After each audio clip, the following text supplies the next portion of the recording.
तर good morning मित्रांनो. या अगोदर आपण न्यूटनचे काही इक्वेशन्स पाहिले होते आणि आपण असं सुद्धा पाहिलं होतं की हे इक्वेशन्स आपल्याला ग्राफच्या मदतीनं डिराईव्हसुद्धा करायचे आहेत. तर बघा मित्रांनो, आपल्याला पाठ्यपुस्तकामध्ये equation describing the relation between velocity and time हे दिलेलं आहे. तर मित्रांनो, या ग्राफवरून आपल्याला न्यूटनचं जे पहिलं इक्वेशन आहे ते आपल्याला डिराईव्ह करायचं आहे. तर बघा मित्रांनो, आपल्याला ग्राफमध्ये सगळ्यात अगोदर आपण ग्राफला समजून घेऊया. तर बघा मित्रांनो, हा ग्राफ टाईम वर्सेस व्हेलॉसिटी यामध्ये प्लॉट केलेला आहे. तर बघा मित्रांनो, हा ग्राफ युनिफॉर्मली ॲक्सिलरेटेड मोशनचा ग्राफ असलेला आपल्याला दिसून येत आहे. युनिफॉर्मली ॲक्सिलरेटेड मोशन म्हणजे याचं युनिफॉर्म असं ॲक्सिलरेशन मोशन आपल्याला दिसून येत आहे. तर बघा मित्रांनो, या ग्राफमध्ये एक ऑब्जेक्ट कन्सिडर केलेला आहे आणि या ऑब्जेक्टने पॉईंट डी पासून सुरुवात केलेली आहे. With a initial velocity is equal to u. तर बघा मित्रांनो, हा जो यू आहे हे म्हणजे ऑब्जेक्टची इनिशियल व्हेलॉसिटी. त्यानंतर बघा मित्रांनो, आफ्टर टाईम टी हा ऑब्जेक्ट या पॉईंट बी पर्यंत गेलेला आहे आणि त्याने फायनल व्हेलॉसिटी म्हणजेच व्ही एवढी फायनल व्हेलॉसिटी त्याने अटेन केलेली आहे. तर मित्रांनो, हे युनिफॉर्मली ॲक्सिलरेटेड मोशन आहे, हे आपल्याला लक्षात ठेवायचं आहे. तर बघा मित्रांनो, therefore the initial velocity of an object. तर सगळ्यात अगोदर मित्रांनो, ज्यावेळेस ऑब्जेक्ट या पोझिशनमध्ये होता त्यावेळेस याची initial velocity is equal to u is equal to segment OD is equal to segment OD हे आपल्याला या ग्राफमधून दिसून आलेलं आहे. त्यानंतर मित्रांनो, final velocity of an object. Therefore the final velocity of an object is equal to, आता पाहिला आपण की फायनल व्हेलॉसिटी ही कॅपिटल व्ही न डिनोट केल्या जाते, त्यामुळे आपण इथं V is equal to segment O C. तर बघा मित्रांनो, इथे एक चूक करायची नाही आपल्याला. बरेच जण final velocity is equal to segment D C असं डिनोट करतात, पण मित्रांनो इथे final velocity is equal to segment O C is equal to segment O C आपल्याला असं दिसून येते. त्यानंतर बघा मित्रांनो, therefore acceleration is equal to change in velocity upon time. हा फॉर्म्युला आपल्याला माहीत आहे.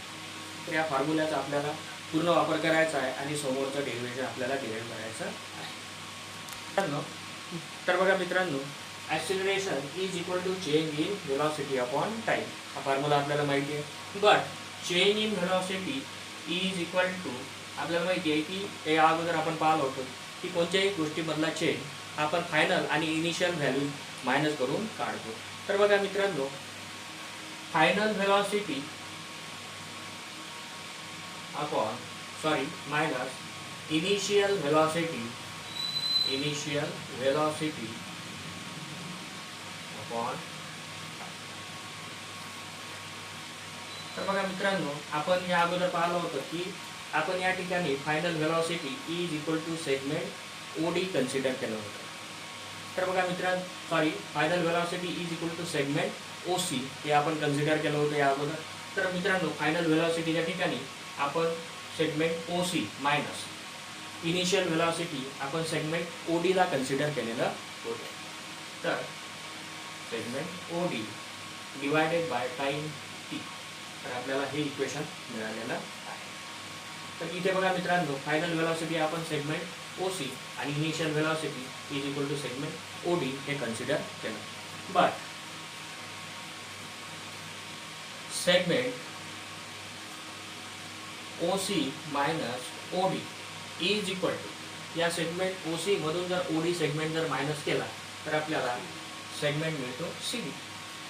हा सेगमेंट आपल्याला मिळाला. But segment C T is equal to what, तर initial velocity minus final velocity, हे आपण याच्यातून पाहिलं. तर हे सेगमेंट म्हणजे ॲक्सिलरेशन इंटू टाइम, कारण ऑब्जेक्ट द इनिशियल वेलॉसिटी त्याची यू होती, त्यानंतर त्याची वेलॉसिटी ही वाढत गेली आणि तो या पॉईंट बी पर्यंत जाऊन पोहोचला.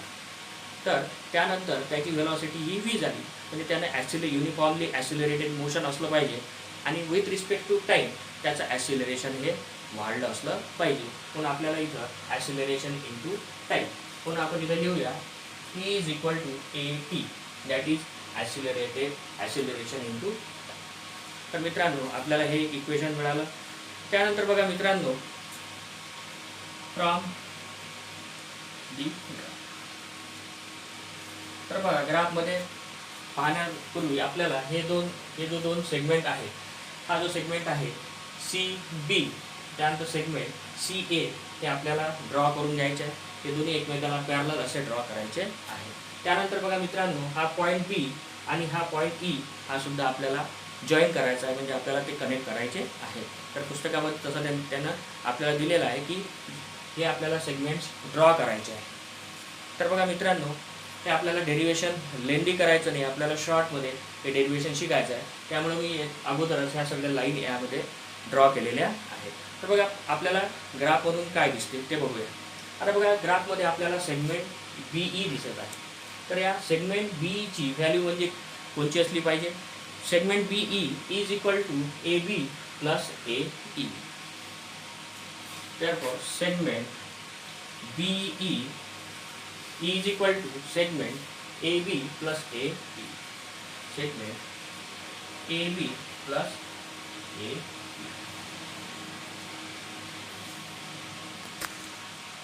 तर मित्रांनो आपल्याला ग्राफवरून असं दिसून आलं की फ्रॉम दी ग्राफ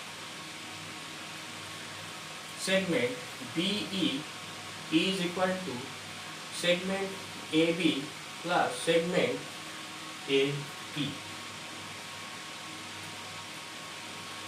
तर आपल्याला मित्रांनो या ग्राफवरून असं दिसून येते, but BE is equal to, हा जो सेगमेंट BE आहे हा कोणा एवढा दिसतोय आपल्याला?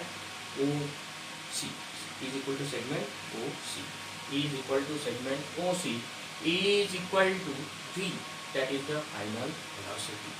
त्यानंतर बघा मित्रांनो हा AB segment AB, segment AB is equal to, हा सेगमेंट AB हा कोणा एवढा पाहू आपण?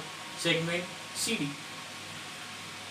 आणि बघा आपण व्हॅल्यू काढली होती याची, आपल्याला मिळालेली होती A into T, that is acceleration into time, is equal to A into T, ही आपल्याला यामध्ये व्हॅल्यू मिळाली. And segment AE, segment AE is equal, हा सेगमेंट AE हा सेगमेंट OD एवढा आपल्याला दिसून येतो.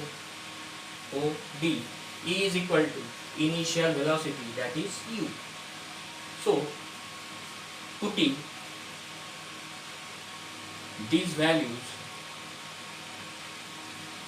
in upon equation, तर वरील इक्वेशन मध्ये आपल्याला व्हॅल्यूज पुट करायच्या आहेत. तर BE म्हणजे या ठिकाणी आपण V लिहू शकतो. V is equal to AB च्या ठिकाणी आपल्याला AT लिहिता येईल, AT.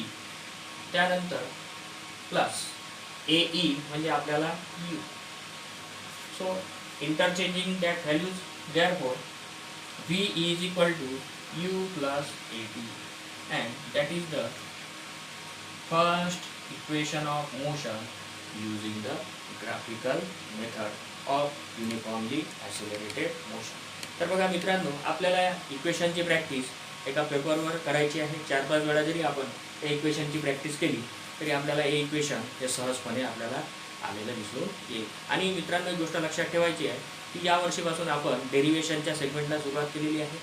डेरिवेशन अगदी साधे आणि सरळ आणि सोपी असतात, फक्त त्यामध्ये काही मॅथमॅटिकल कन्सेप्ट आपल्याला वापरावे लागतात.